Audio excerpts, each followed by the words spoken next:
আসসালামু আলাইকুম ওয়া রাহমাতুল্লাহি ওয়া বারাকাতুহু। জিরো আওয়ার টিভি 24 নিউজ থেকে সবাইকে আন্তরিক শুভেচ্ছা ও অভিনন্দন। তোরা কি তখন বলছিলি যে আমাদেরকে এখন উপদেষ্টা বানাও, পরে আমরা নির্বাচন করব? তাহলে কি তোদের মতন লেরি কুত্তার আমরা বসাইতাম? আর বসাই আজকে এই রোডে বানে কুকু কাকা করতাম কুত্তার আমরা একটা বসাইতাম। তোরা আন্দোলন করছো, আমরা কি করছি? আমরা কি আঙ্গুল চষিয়া খাইছি? তোরা কয়টা কূপ খাইছ? আমরা মানুষের হাতে কূপ খাইছি, বেডি মানুষ হইয়া মানুষের লাঞ্ছিত খাইছি। আমাদের কাপড় নিয়ে টানাটানি করছো, তোরা কি করছো? আরে ভাই, তোরা লাঠিয়ে ধরছ, বর করছ, জনগণ চাপটা ধরছে। তোরা বর করছ, জনগণ না দিল তোরা পারতি। আর এখানে ব্যবধান বিএনপি তারেক রহমানের, ওর টাকা খাইছ, পয়সা খাইছ, সবকিছু খাইছ, এখন অস্বীকার করছ তারেক রহমানকে চিনিস না। তাদের রুমের ভাড়া ছিল না, এই বিএনপির মানুষই দিয়েছে। তোদের পকেট টাকা ছিল না, মোবাইল দিয়েছে, সবই দিয়েছে। বিএনপির নাম প্রকাশ করস না, তখন ভাত খাইতে পাস নাই, তখন গাল ছিল চাপা ভাঙ্গা।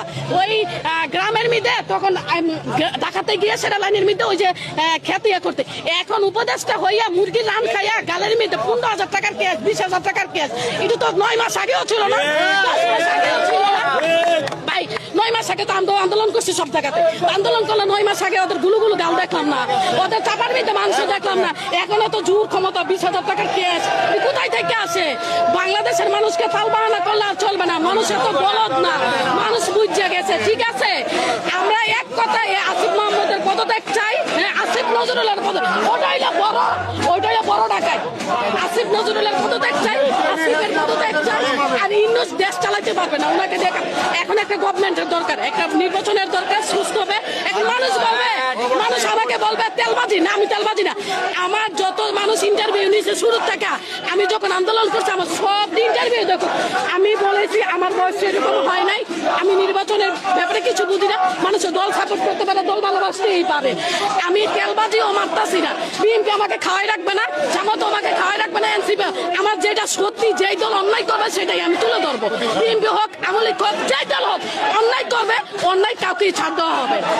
আমি বিএনপি করবি, বিএনপি লোক দিয়ে ধরে চুরি করে লেগে, তার জন্য তাকে আমি দোষ দেবো না, সেটা না। যেই দলে আসুক অন্যায় করবে। কিন্তু আরেকটা কথা বলে আমি আপনাকে, যে জামাত এখন বলবে কিছু মানুষ, ও মনে হয় তেলবাজি করতে আসছে না। ভাই, আমি তেলবাজির জন্য না। আমার ধানমন্ডি 32 প্রত্যেকটা ইন্টারভিউতে দেখবেন আমি কি বলেছি আপনাদের, যে এই মানুষকে আর 9 আনা 6 আনা করা যাবে না, তাল বাহানা করতে পারবে না। মানুষ বুঝে গেছে। তোমরা 9 মাসে একটা আমলিককেও তুমি কিছু করতে পারলা না। বলো আমলিককে দেশ ছেড়া করবে, এই করবে, সেই করবে। ভাই, এই 10 মাসে কি বিচার হইলো? আমরা কোনো বিচারে দেখতে পাইলাম না। শুধু আমলিকের জিন্দাবাদ করতে করতে করতে করতে মানে এইভাবে নির্বাচনটা 5-6 দিতেছে, জানি নির্বাচন না হোক।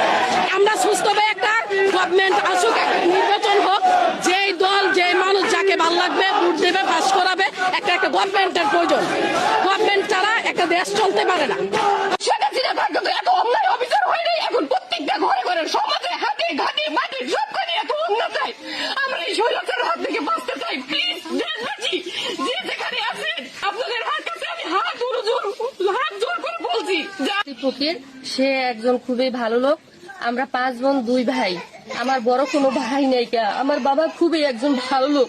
সে এই দেশের আর কি তার মানুষজন, তার মানুষজনই তার সবকিছু। তার সমাজ, তার মানুষজন ছাড়া সে আর কিছুই বোঝে না। সে মনে হয় যে কোনো বাড়ির কোন একটা মেয়ের সাথেও সে যোগাযোগ করার সময় পায় না, শুধু তার মানুষ আর মানুষ। আমরা ছোটবেলা থেকে দেখে আসছি, আমার বাবা সবসময় মানুষ নিয়ে ব্যস্ত থাকতো। আমরা যদি ভাত খাইতে বসতাম, আমাদের ভাতের প্লেট সরাই দিয়া আমার বাবা, আমার মা